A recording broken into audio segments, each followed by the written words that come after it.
I am Andy Curtin. I'm here with Vivek. You're looking at me. Yeah, I'm waiting for it. At me. Let's see what he's going to go with. Maserati? I don't know how to... What is it? What's your I'm going to last go with Vivek Mercedes today. I'm going for a car brand this week. Sponsorship, maybe. How do we find you online, buddy? Just type in the words funny Vivek without space in the middle, and you'll probably find me somewhere on some social media network. I'm Andy Curtin. I'm on everything, Instagram, all that jazz. And we have a Patreon releasing bonus episodes and other video content and stuff like that every Thursday. Patreon.com, HoHoPod. Thanks to recent patrons, Leo, who's actually my cousin. Okay. Forget about that. And Tristan as well. Thanks so much, guys. There's stuff on there. It's the better stuff, really. Obviously. Better stuff on there, I think. I am super excited for today's guest. We've got radio host powerhouse Alyson Hau here today. I'm so excited to have you on. I am so thrilled to be on. I'm such a fan of your podcast, guys. Oh, that's really nice. Wow. Thank you. Yeah, so good to see you guys. This is pressure, man. Another radio DJ like looking at you guys going like, oh, I like your stuff. Well, I feel like podcasting's like the poor man's radio. You know? Oh, come on. Everybody's got to start somewhere. I started with a very cheap 2 cassette holding, one little hold on the machine kind of microphone setup at home. That's how I started. Wow. Well, let me do a bit of an intro. So you're currently host of Common Room Radio and Teen Time on RTHK's Radio 3. You've done, I was just going through your CV. You've covered the Olympics, the World Expo, the world premiere for major films like Transformers and Twilight. You've interviewed massive music acts like Backstreet Boys, Maroon 5, Lady Gaga. And then there's us. You've spoken to us. Exactly. Every single guest is just as much of a heavyweight for me. How much of a step down? Yeah, I'm like the art of practicing humility. It's like, all right, I'll give you 1 hour. I thought I'd made it. Yeah, exactly. Fine. I am chilling on a beautiful mat here. I've got this great setup. I've got great coffee here, so this is fantastic. So you're born and raised Hong Kong? Yeah, born and bred Hong Kong, 100%. I made it over here just like me. Hey, look at this. Andy, you're the odd one out today. I'm usually the odd one out, just in general in life. Yeah. It's and so I saw in an interview you mentioned that from the age of 16 you knew you wanted to be a radio host. I think I kind of stumbled upon the opportunity, actually. I mean, at 16, every single 16-year-old will be super confused, not sure what to do, and so was I.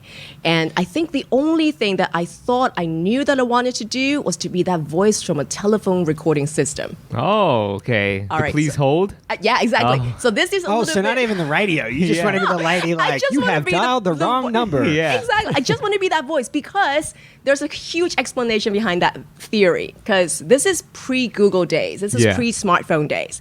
This is pre-24-hour TV news station day.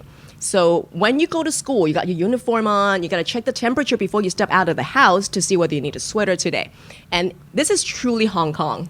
I don't know whether, Vivek, you remember this. Yeah. But before, when we want to check the weather, you dial a number. That is 1803. You phone that number, and it's a telephone system that will tell you exactly what time it is, what the temperature is, what the humidity is. And that's all that purpose for that hotline is for. So you got like the language options. For English, I think you count like 1 at the beginning or at the end, something like that. And I dialed that religiously every single day before leaving the house for school.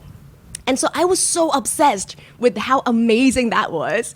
I would be like in the shower pretending to be, for English, please press 1. 广东话请按2，普通话请按3. It's like, I don't know why. And your parents like, she's doing it again. Yeah.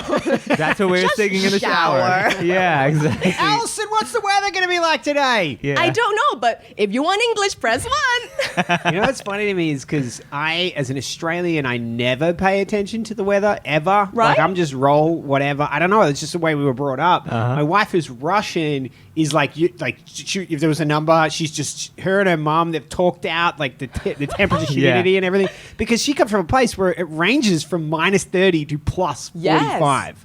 So they need to know. Like, it's death if you don't get it right. Yeah. For real. Yeah. And I'm like, Hong Kong, you can roll out in Hong Kong. You'd be the whole fine. year. It's pretty similar. Yeah. I mean, it's not like the weather really matters because, like, once you enter a mall, it's like now that it's winter again. Yeah, the whole Or place bus. is, the whole city is Yeah, climate controlled. Yeah, exactly. Totally. So depending on how you want to feel, you just go into a mall. I want winter. Now I want summer. I'm going to go outside. I want spring. I'll be in the alley. It's okay. It's the It's same really thing. funny because every time when you go out and you're in summer, you need to bring a sweater. Yeah. Just when you're going Yeah. through the MTR or when you're going through a shopping mall. And when Oh, it it's gets cold in the MTR. It's freezing. Yeah. So that's what I meant.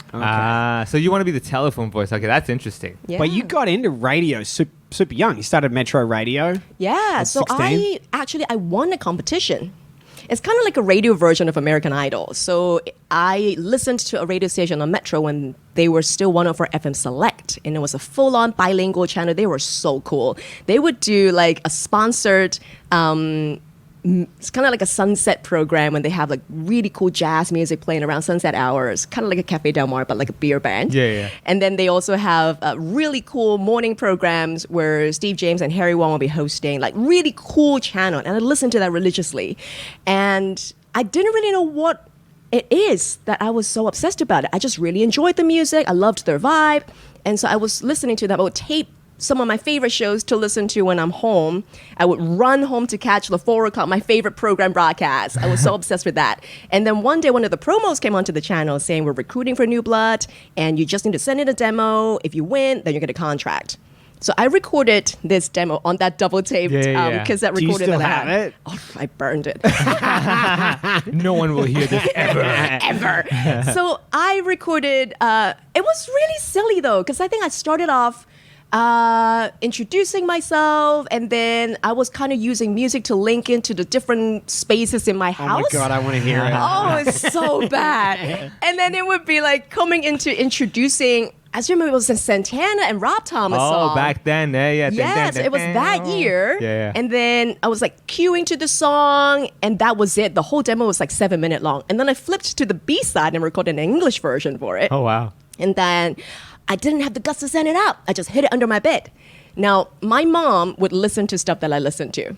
And so she was just tidying up my room one day, and then she was like putting on some random tape that she found under my bed. And then I got home that day, she was like, hey, who is this DJ? I was like, your daughter? Because, you know, when you talk to your mom, you kind of sound more girly, and she's never really I don't sound that listened. girly when I talk to my mom. Okay, maybe not you, Andy. Maybe V. Maybe, yeah. I'm like, Mommy, I'm hungry. Exactly. Hi, Mom. Yeah. I got my period again.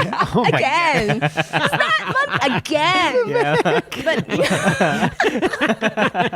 But so mom listened, and she asked me who it was, and I said it was me, and she said, oh, you actually sound pretty good. You should Wait, send what did you it. introduce yourself as? Did you give it like a DJ name? Like DJ Hau. That's what I was thinking. Yo, this is MC Hau Hammer. I don't think I did. I just think she didn't catch it. Right. She Well, was then probably again, just vacuuming somewhere and just put it on. You were imitating the phone voice. Exactly. You'd be like, for my show, press 1. Exactly. Yeah, okay. So I was putting that voice on, and she's Ah. never really heard me outside of the shower using that voice. That's kind of Oh. a massive compliment, right? I know. She didn't even recognize that. You just assumed it was a professional. Yeah. So radio then she host. asked me to send it out, and then I was trying to listen to the radio station again to catch that promo, and they don't broadcast that promo anymore, and I knew that I missed the deadline. Still sent it out anyway, and then they put me through. About a couple weeks later, they called me and say, hey, do you want to come and join the first round? Wow. And we How went exciting was through- that? Do you remember getting that? Oh my gosh, getting that phone call was like, are you serious? Are you really? What, me? And then after 9 weeks of competition, every Saturday we went back. And after 9 rounds, really, and I came up with the contract. Wow. I won.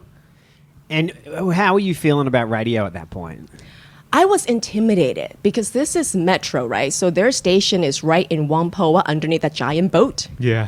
So I used to live around that area, and I used to go watch the DJs do their shows in their studio, because Metro was one of the first radio stations where they made everything so accessible that as a fan, you can just go and stare at your favorite DJ. You're just one glass away from watching them do their show. And then they were also the first one to do webcasts. Now, some DJs loved it. Some DJs hated it. So they would put like a little doll in front of the camera. So the whole time you're just watching a doll. And if you want, you can just go down to the ice rink. You can stop by and watch them. So for me to actually be in that studio for the first time to do that first round, I was shaking. The whole time I was shaking. My mom came with me one time. My sister came with me for the finale.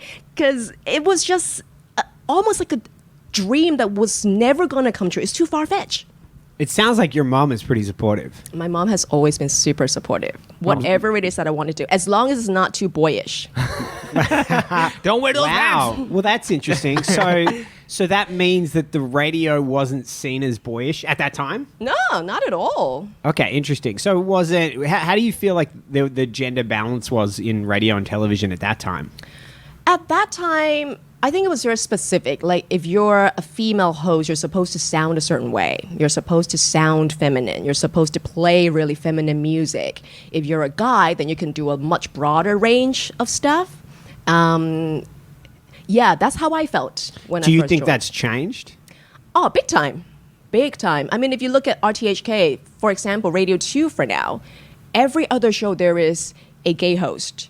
And then we also have gender equality programs on the show. It's an issue that we are very bravely talking about. I think it's fantastic. Yeah, that's awesome. And so at what point, because you're 16 at Metro Radio, at what point were you like, this is it, this is my thing? So after those 9 weeks of competition, and they would put us through really ad hoc challenges, like they will ask us to draw envelopes, and in the envelope it's an object that you're going to have 1 minute to think about how to brand it, and you need to come up with a 30-second commercial for it. And This is within the competition, or they're just This is messing with you? in the competition. Oh, I Right, thought it was okay. actual job that like let's make the cheap child labor All happen. right, Alyson, you think you're pretty good, but Yeah. sell this pen. Yeah, here's a Nike shoe. You can't do it. Do something else with it. It's like, okay. So stuff that I got would be like a box of rubber band or a certain water bottle brand, and you get given a very limited amount of time to come up with a radio ad. And they would put you through radio drama where you need to put voices on, and they would ask you to like tag goal. Oh, it's like tag you- songs and stuff. Yeah, yeah. exactly. So you're like Wow. completely topping up the intro of the song to see how So good you mean are with time. you can like connect, let's say, rubber bands to a song after that. Like, Something like speaking of that. rubber bands, the next band. Well, let's bring it back. yeah. Exactly, yeah, this song's quite elastic. So it was those competition rounds that made me realize that this is actually really cool because I did pretty well, and yeah, I was like, maybe finally I found something that I really enjoy. And so finally winning it, and then really seeing how these professionals do it, especially when they started editing, especially when they started to really teach me what you need to do as a show host, how you top up to exactly the time to shut up, and just getting to know the real business. Yeah. That made me realize that, okay, I think I found it. I think I know what I want now. What do you think was your edge over the other people that didn't make it? Okay, so here's the thing. In the finale, it was me and 2 other people, and I was number 2 the whole show. There was this guy who, to this day, I still think that what if he won, then it would be a complete game changer for both our lives. And he was fantastic. He's got a great voice. He did really well for everything else that he did. But the only thing that I won was the voting system at the end. So Oh. he was leading the whole way. And then finally, the last 5 minutes of the program in the finale was when the votes get in. And Yeah. you can call in and you can vote for vote for your fave. But that's the most that was it. important metric anyway, right? Yeah. popularity. What the people People, think. yeah. The Popularity, people's vote. I know likability. Yeah. Americans don't care about that, but the popular vote should be pretty important, right? Yeah, I guess so. I guess for me, that was very vividly put to me that I think I connect to people in a certain way.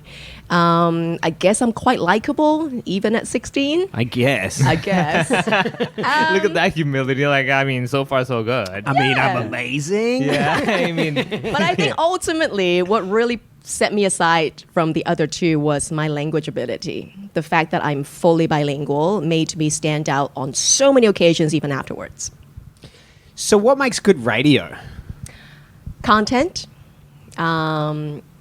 For me, one of my mentors used to teach me, if you're doing a radio show, you want your listeners to have something to take away every single show. Whether it was a joke that you talked about that day that they want to repeat to somebody else, is that good?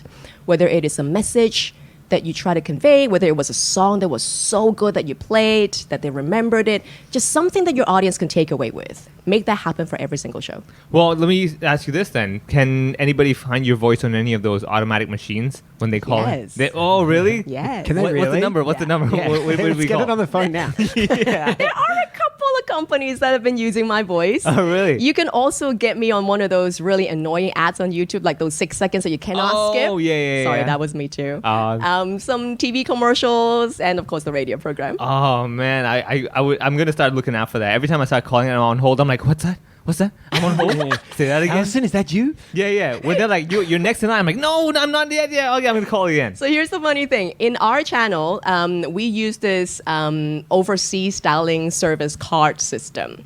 So when we dial overseas guests, especially on the morning program, they use a certain branded telecom service. And every time that they forgot to pay their bills, it's my voice saying that you should pay your bills. I'm not connecting your That's call. hilarious. Who would have figured they'd use your voice to chase someone for money? I know. Dear Someone Miss- that smiles. That's Yeah. Dear Mr. Deadbeat, exactly. We'd love it if you paid us. Oh, I can feel that. why are you so terrible? Exactly. And so, in the course of doing all of this, I mean, you've got to interview, I guess, some of your your idols. Is that a fair Yeah. statement? Yeah. You know, I asked you about it earlier, and you mentioned, I think, Dua Lipa, Lady Gaga. You know, what is it? What when you go into something like that, what are you trying to get out of them? Like, what do you want that interview to look like? So there are different levels of interviews in my mind. There would be those that I'm doing it simply because they have a huge fan base in Hong Kong. So I want to be the person who would ask questions that their fans in Hong Kong have been asking about. But it's usually the level of utility, right? Like, for example, I imagine Dua Lipa would have been connected because she played Hong Kong. Yeah. Yeah? Yeah. I know that because Live Nation ran it. So what does that look like? Like, so walk me through that process. You go, okay, what do the Hong Kong fans want to hear? What do they want to hear? Well, they always love it when you address something that is super local and you bring it to them. So for interviews, like I've spoken to Kelly Clarkson, for example, and she came at a time where it was Dragon Boat Festival. And I went in with with those dumplings.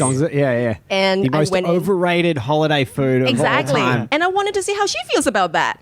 And so I would do stuff like that to just let them really get a better taste of Hong Kong. Because honestly, most of these celebrities, they fly in, they check into the hotel, they go do sound check the next morning, they play a show, and they're out the next day. Or maybe And they're even midnight. doing like many of them are doing an Asia tour, right? So they're just going Yeah. city. So they only really get to see as much as our beautiful airport. Yeah. Or a little bit of that drive from Asia World Expo to airport or their hotel. And they don't really get to see that much of a Hong Kong scenery.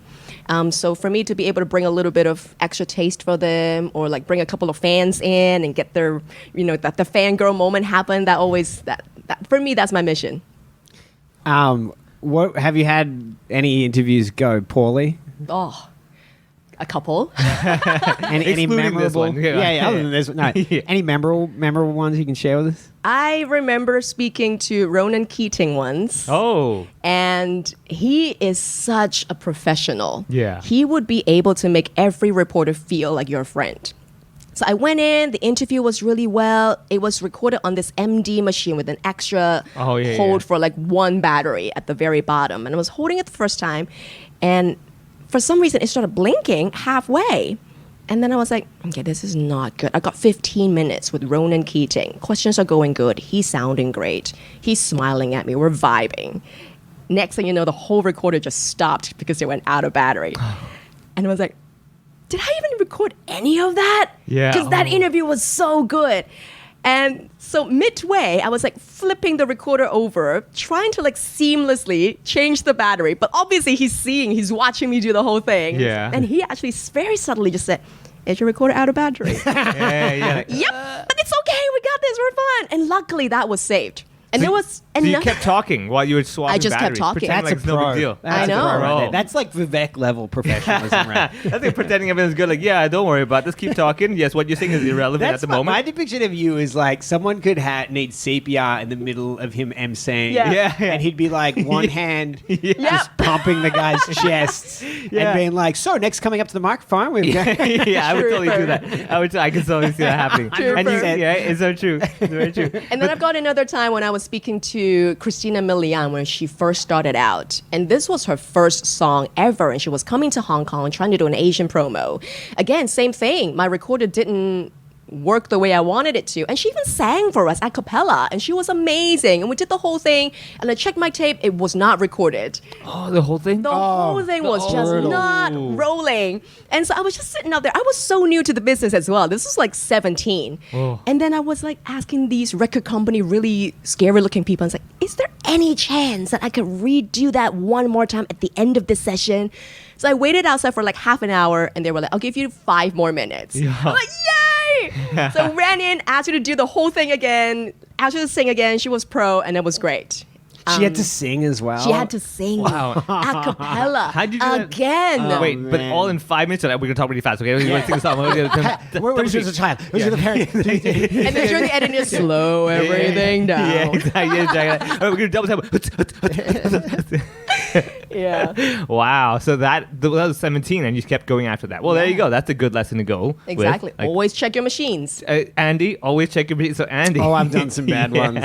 I've done full live shows with a full audience. Yeah. Like 2-hour show, and we get to the end. Everyone's like, "When's the recording coming out?" I was like, "That wasn't even on." Yeah, man, it happens, dude. It's the worst ever when you're trying to record yourself and you forget to press the record button, or it's on Totally. standby record. You're like, wait, what? Yeah, Exactly. Well, I've always done interview podcasts, or like for the last 6 or 7 years, and so I've had people crying on the mic. Like that's not that uncommon because you do personal stories and stuff like that. Yeah. I've had someone bawling, and I'm looking, and I'm like, the batteries ran out. I don't know how long. I don't know how long ago. I'm like, can you just like pause those tears, but bring it back because they were great. That's gonna be good. Me too. That's good podcasting right there. Yeah. Oh my. Those feelings. I want you to hold them and then release them once I have some batteries from downstairs. Yeah, That'd exactly. be great. Keep going. Keep crying. Keep crying. Don't dehydrate. Here's some water. Let those eyes. It's alcohol if in case you need it. So your parents have been always behind you by the sound of it. My mom has always been behind me. My mom, she's a rock star. In a way, I learned what I know from her mostly. My dad has been away from us since I was 7, so it's always just been a lot of estrogen in the house. That is like such a I have family issues as well. The dad's gone, so Yeah. that's the theory I have. Right, whenever the dad's not there, the kids get creative. Yeah, exactly. I really think so, You right? hustle harder, you Yeah. work harder because you bear that Yeah, responsibility for family. exactly. I think that's it. Andy, How do you leave your family That poor baby. for their sake. My Andy. dad was there. He's just mean. It'd been nice if he gave us a break for a couple of years. That's terrible. No, my mom is similar to yours, but my mom's like, I could be anything. Like I could be a serial killer, and my mom would be like, he does it so well. He's the best. He slices like a professional. Like you wouldn't know it. Exactly. You be careful if he comes after you. Exactly. But what I said earlier on about my mom would support me to do everything as long as it's not too boyish. Because when I was in secondary school, I almost went a couple directions and she just steered me right back. What kind of I, directions are we talking here? One I have- Direction, the band. Hey. Hey, I'm the Backstreet Boys kind of girl. Oh, there we go.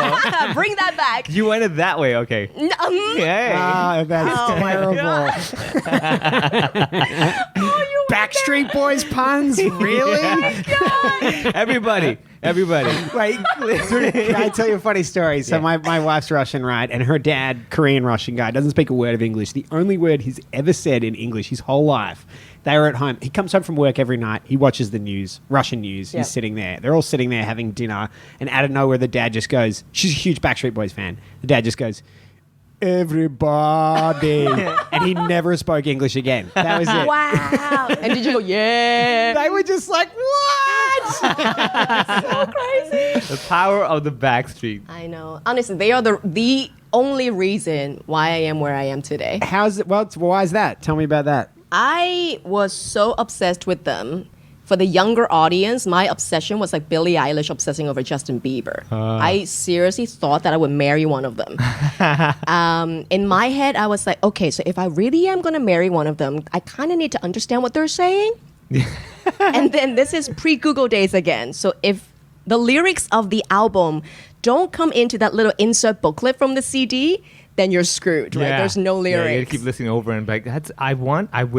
Yeah. So I would play the first couple of seconds of the song, write down the lyrics, pause it, and then play the next sentence and write it. So I actually dictated the whole book of Backstreet Oh my Boys God, I've done that for lyrics. comedians, man. I've never done that for songs. I literally go transcribe different comedians. Like, what did you say? How did you say that? Okay, that's interesting. But yeah, go on. Exactly, yeah. So I did that. I had like a couple of Backstreet Boys lyrics books, and then I would find people who would be weak enough for me to manipulate to kind of form like a girl band. I love And then it. we would sing different harmony parts. I was so obsessed with them. Wow. And then we started singing to these songs. And like, remember, I'm always Hong Kong. I've always been Hong Kong. So when we sing songs like Get Down, Yeah. and I would be going like, get down. Yeah. And it's like, that does not sound right. Get down. Get down, and move it all around. Exactly. So I'm like, how come they sound so good and I don't? Yeah. So I started copying their accents, and that's how my accent started to change. Listening to them, I was like watching their LPs Yeah. with their interviews and stuff. I would like stick a little black tape under my TV where the subtitles come in, so I have no cheats, and I would Yeah. like force myself to listen because I knew I want to meet them one day, and I Yeah. need them to understand me. I need to understand them too. And then it got kind of aggressive, and I was like, right, how do I meet them? Yeah. It's like a stalker. Yeah. And then I was like, okay, I Maybe clearly. if I find out where they live, maybe Yeah. they're at the. Oh, I knew Backstreet. exactly where their addresses were. Yeah. But then I was like, okay, so when they come to Hong Kong, what would give me a chance to meet them? Clearly, at the airport, holding a banner is not good enough. So I was like, okay, I clearly don't have a face for TV, so forget about that. Oh, Maybe. whatever. Well, you have not met 16-year-old Alyson.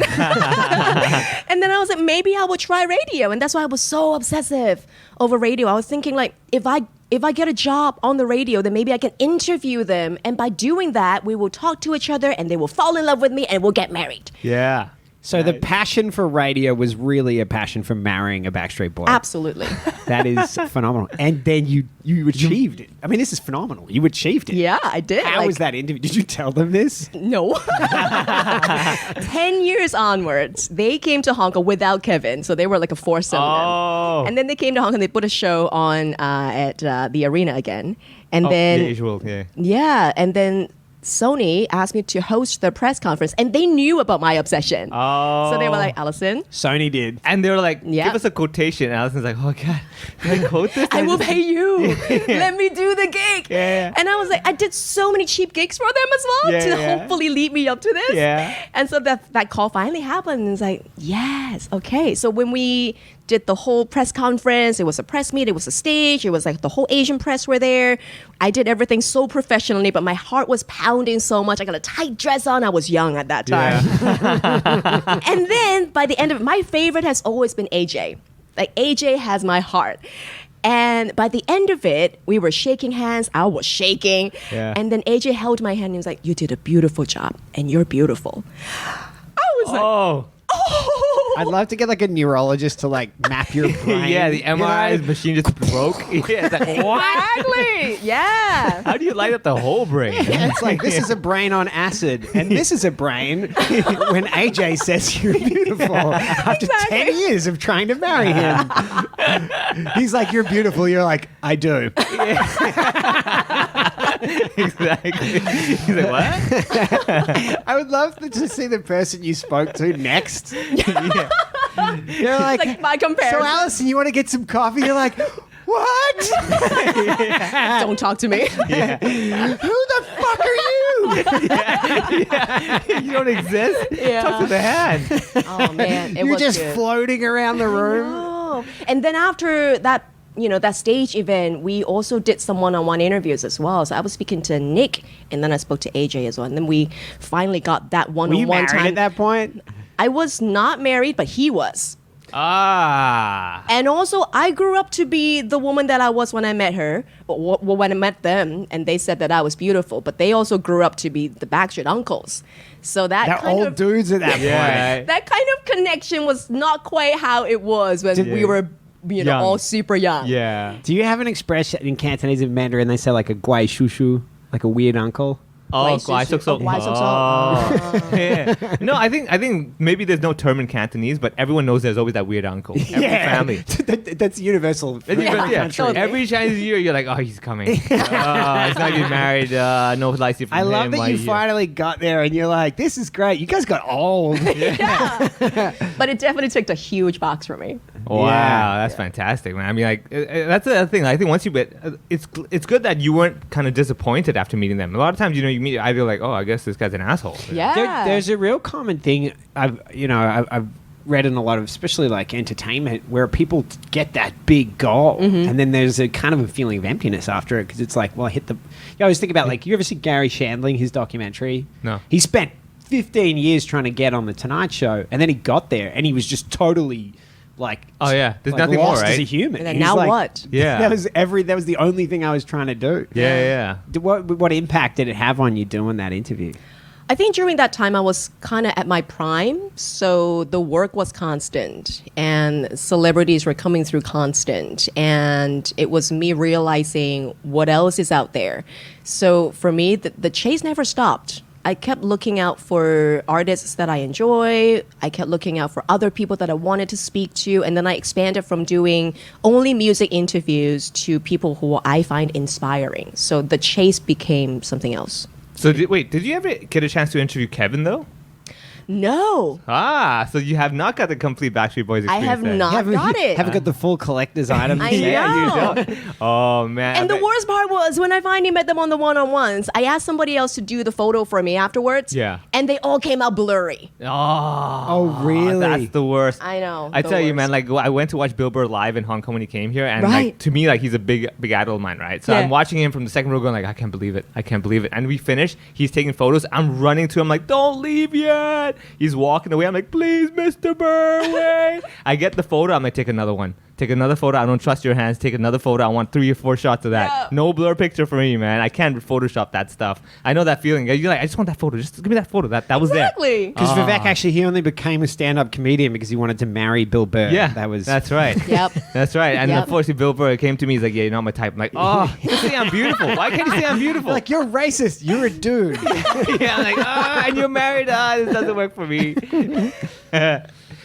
So you had a crazy story. Can you tell us about having to switch rooms or potentially switch rooms with some big name person at the 20th anniversary of the handover? Yeah. So this was 2017, Hong Kong SAR turning 20th birthday.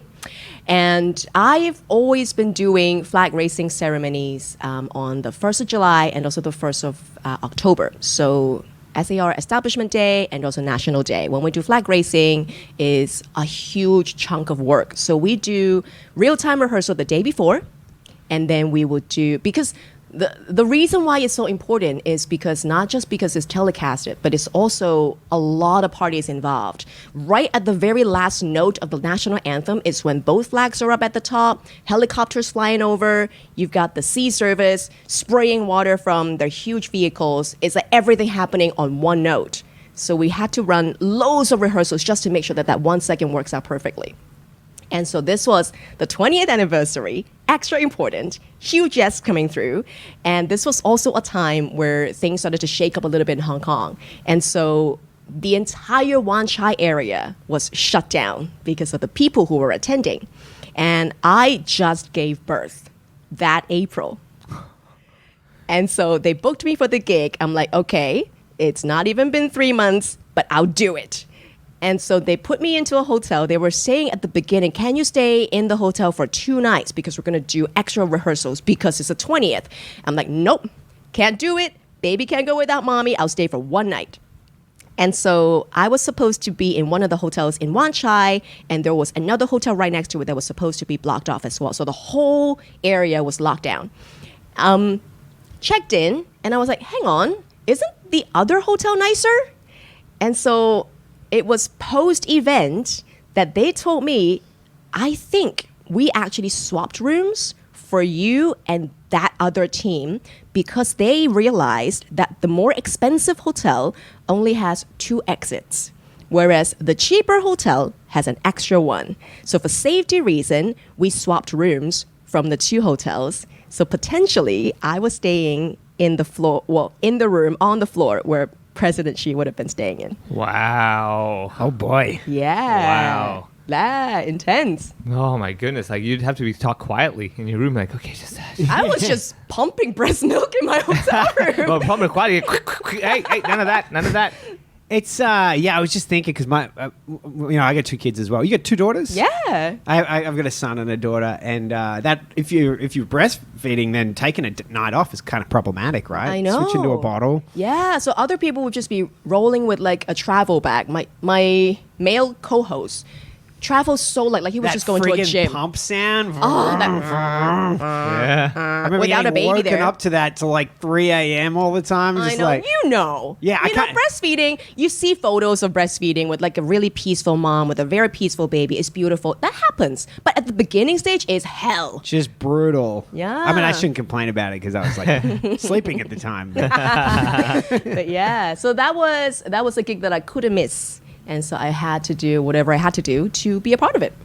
So I think one of the like big standout parts of your story is just the link between you having such a clear goal and not only going for it but achieving it. You know, you got daughters now. Like, what do you want to tell the young people of Hong Kong who I guess like it's very common here for people to kind of not be encouraged to chase their dreams. Yeah. Is that fair? Yeah. What do you want to tell people It's that are okay. thinking that they have something? Yeah, I think for me, the biggest realization looking back at so far my career path is that it's okay to be confused. You know, sometimes people don't understand themselves until they're much older in life, and that's totally fine. For me, being a teenager is hard. You know, you got your friendships to look out for. You want to do things because you want to be friends with somebody. You get easily influenced. And especially now with, things that you see on Insta, things that you think that you want to achieve, they might not be exactly what's the perfect fit for you. So it's totally okay to be confused. But ultimately, understand yourself and really try to observe your feelings when you do things. Because I'm going to use that on my stand-up, man. I'm just going on stage, do a bit, nobody laughs. It's okay to be confused. Yeah. totally. You may not get this moment. Yeah. And it's fine. It's not my fault.